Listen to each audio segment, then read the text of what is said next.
Antitrust work has been a part of my practice from really my first days as a baby lawyer.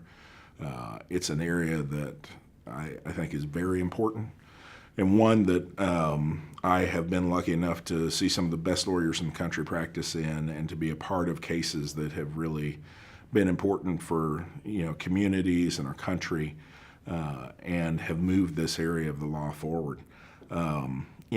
Currently we probably have, well, it's hard to say. I mean, we have a number of very large, very significant class actions that involve antitrust allegations of one sort or another, both monopolization and price-fixing claims.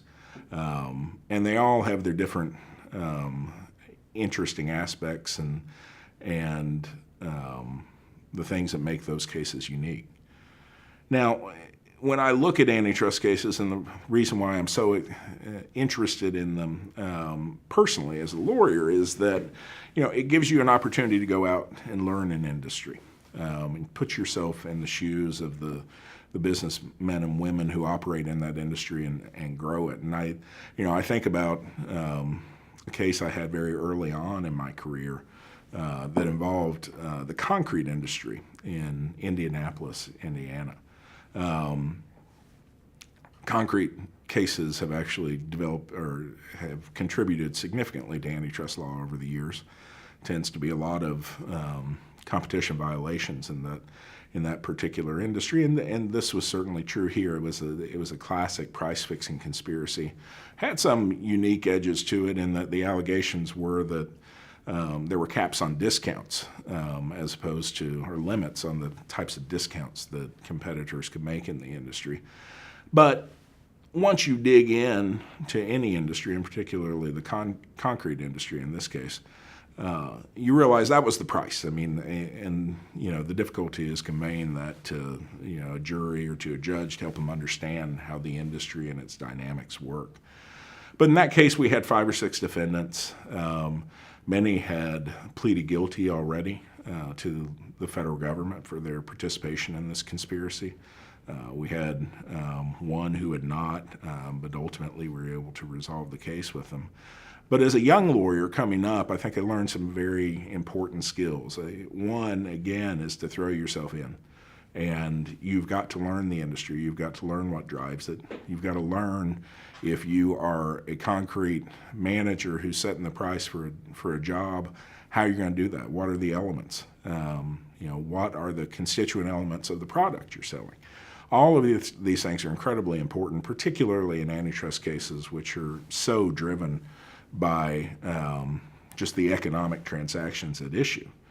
Now, in that case, we were able to do something that was pretty remarkable for any case.